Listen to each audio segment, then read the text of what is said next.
Oi, pessoal. Nós estamos aqui de volta com a doutora Laura e com o Max Alvim para falar sobre um tema muito importante, que é sobre o protagonismo do paciente no seu tratamento. Tema muito importante esse, não é mesmo? Mas antes, eu gostaria de pedir para que vocês se inscrevessem no nosso canal, compartilhassem esse conteúdo nas suas redes sociais, deixassem o seu joinha e ativassem aí o sininho do nosso canal. Roda a vinheta!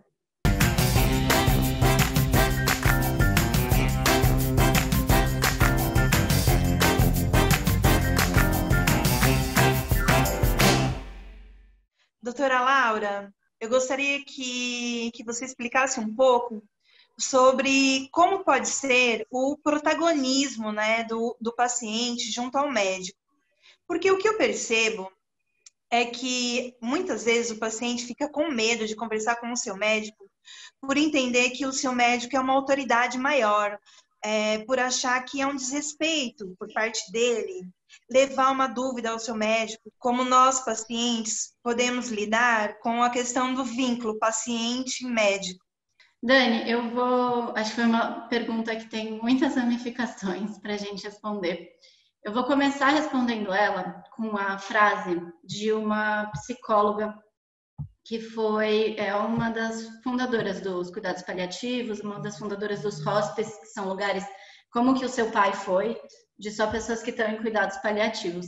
Ela escreve um livro lindo que chama Morte Íntima, que eu recomendo muito para quem quiser ler, não só para profissionais de saúde. É um diário das experiências que ela teve com os pacientes, com os profissionais de saúde, porque como psicóloga ela acabava cuidando da equipe, dos pacientes, de todo mundo. E ela fala: creio que se fica menos esgotado engojando-se a fundo, sabendo refazer-se, que se protegendo atrás de uma atitude defensiva. Sempre observei que as ajudantes que mais se reservam são aquelas que mais se queixam de esgotamento.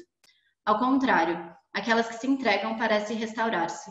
O amor, longe de ser um reservatório que se esgota quando dele se bebe, renova-se, prodigializando-se. Essa frase foi um norte super importante do meu começo como médica, porque realmente existe uma cultura, não só entre médicos, mas entre profissionais de saúde e com os pacientes, desse medo desse vínculo.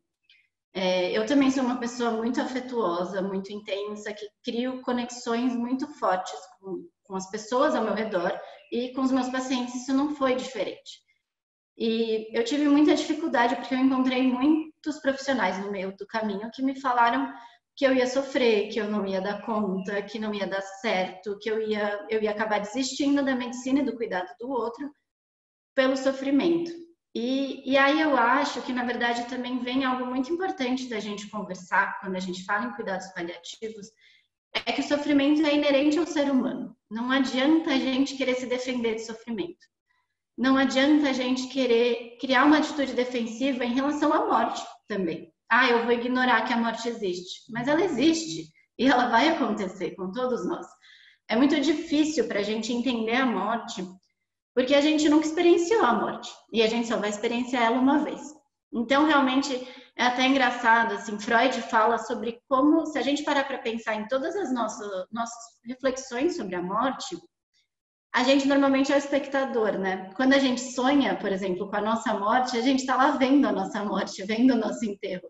A gente não está morrendo, porque realmente é uma experiência que a gente não tem nenhuma ideia de como é. A gente nunca experienciou isso.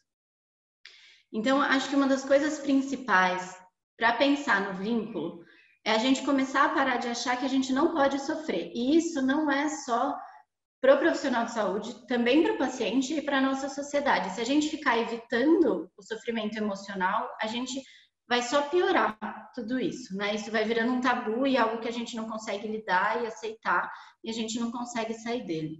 O que eu acho super importante a gente entender é que, assim, o médico, ele não aprende a ter escutativa.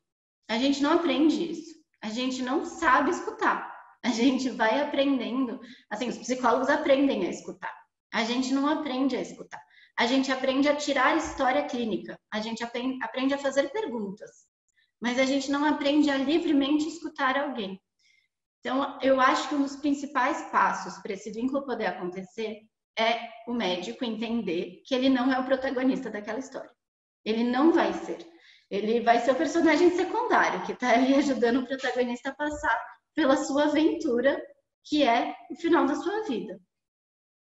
Então, e aí, Dani, eu acho que você faz isso de uma forma muito bonita, porque você clama pelo seu lugar de protagonista.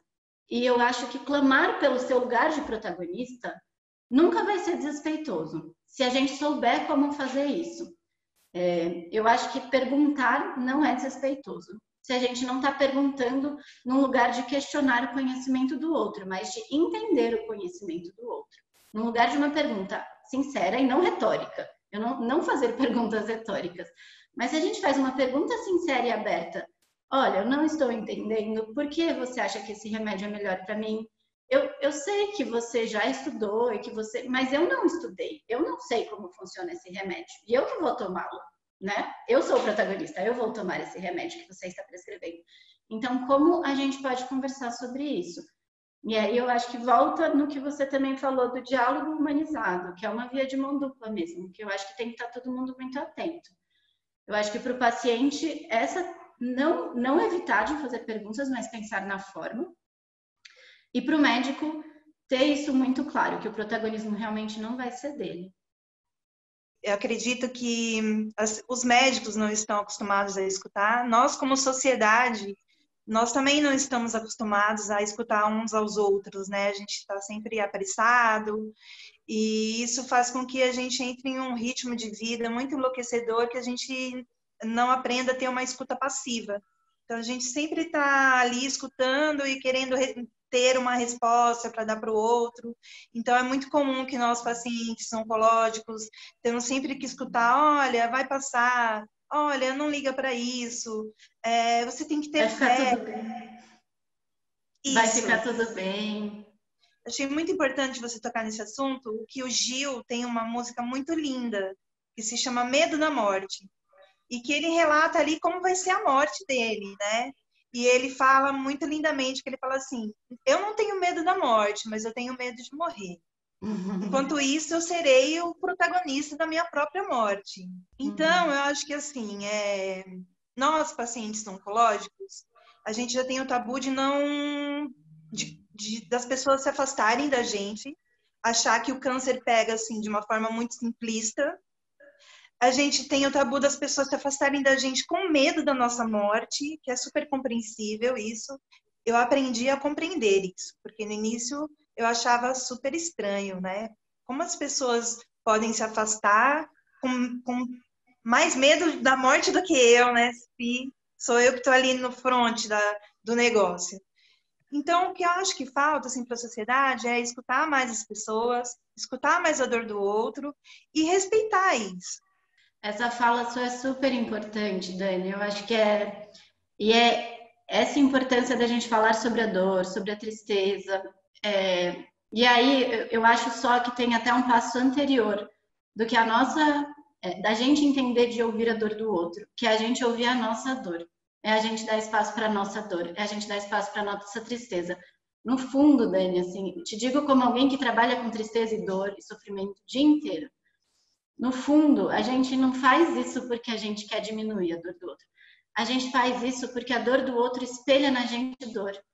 Porque o sofrimento do outro bate na gente e traz as nossas referências de sofrimento. E traz coisas negativas, ruins, sentimentos difíceis de lidar dentro da gente.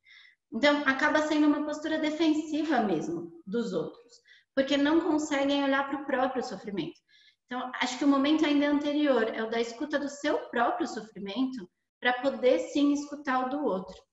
E aí entra esse lugar de também saber simplesmente estar ali, e que não é fácil. Não é fácil você simplesmente estar ali, vendo e vivendo e ouvindo e compartilhando todo o sofrimento dessa pessoa.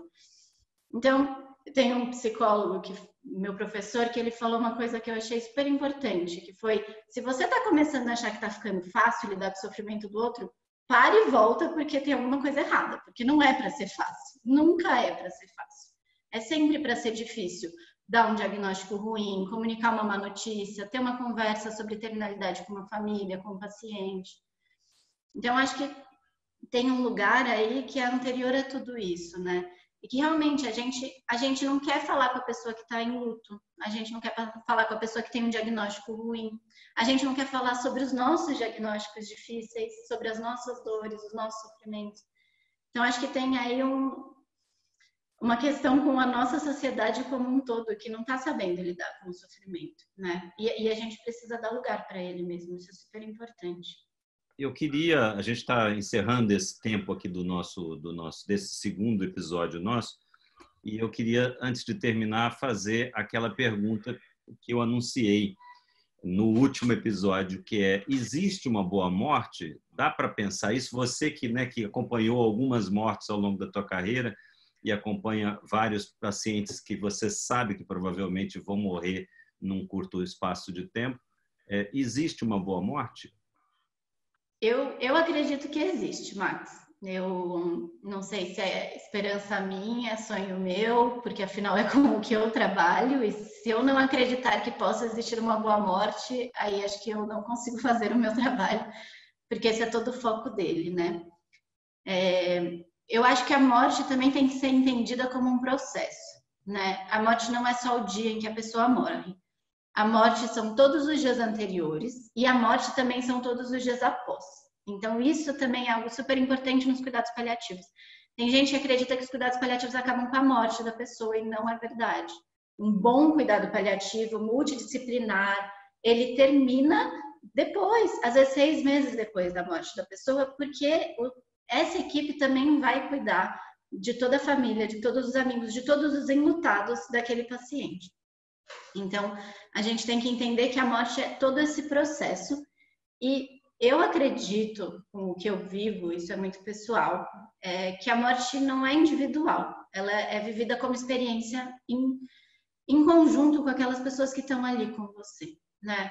Então, a boa morte vai depender de muitos fatores.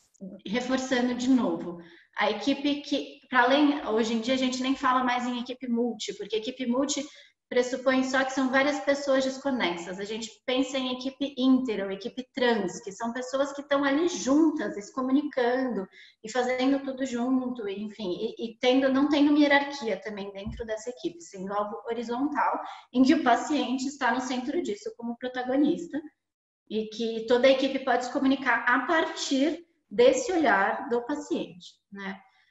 Então, eu acredito que a boa morte pode acontecer. Eu consigo te fazer alguns relatos de casos muito diferentes de pacientes que morreram em extremo sofrimento e de pacientes que morreram daquele jeito que todo mundo fala que quer morrer, né? Nossa, fechou o olho à noite e não acordou mais no dia seguinte, né? Morreu que nem passarinho, né? As pessoas falam. Então, e aí tudo isso envolve todo esse cuidado e essa família que está disponível. Muitas das vezes o que eu percebo a família, eu digo, enquanto as pessoas que estão no entorno, né, dessa pessoa, os amigos, a família, quem cuida daquela pessoa. Às vezes são os cuidadores, que ficam mais até com o paciente, cuidadores contratados, profissionais. E aí entra também o que é a boa morte para cada um, né, Max? É muito engraçado. Tem gente que fala, não, eu quero morrer entubado numa UTI. Mas normalmente o entubado, você consegue entender de onde vem esse tubo, porque normalmente é o medo da falta de ar, e aí você explicando que você tem outras formas farmacológicas de lidar com a falta de ar, que a pessoa não vai ter falta de ar, ela fala, não, então eu não quero mais o tubo. Então, aí vem o lugar do conhecimento técnico sendo conversado e dialogado de fato com o que é digno para aquela pessoa. Às vezes ela pode falar, não, eu quero mesmo o tubo. Tem pacientes que já me convenceram que eles queriam morrer no UTI, por diversos motivos. E tem pacientes que querem morrer em casa e que a família se desdobra e faz tudo para isso acontecer e eles conseguem falecer com a maior tranquilidade. Teve um paciente meu que acabou de falecer assim, em casa, com a esposa do lado, na maior serenidade, na maior tranquilidade, com todas as medicações, sem dor, sem sofrimento, com tudo muito tranquilo, que era também o que ele pedia antes. Então, eu acho que sim, que existe a boa morte, que a gente tem que trabalhar para ela e lutar para ela, porque ela não é simples, ela não é fácil, ela demanda esforço e um esforço de várias vezes, várias pessoas e mudanças. Isso é algo que a gente também tem que entender. Às vezes, no meio do caminho, tudo muda. E a gente tem que também se adaptar a essa história daquele paciente. Tem os tempos de tudo acontecer, né? E é esse tempo que precisa ser respeitado. Sem ninguém ter a presunção de que vai decidir quando vai ser esse tempo. No nosso próximo e último vídeo com a doutora Laura, nós vamos falar sobre um assunto que é muito polêmico e causa muitas discussões no Brasil, que é sobre a eutanásia. Você também tem dúvidas sobre esse assunto? Não perca, então, o nosso próximo vídeo.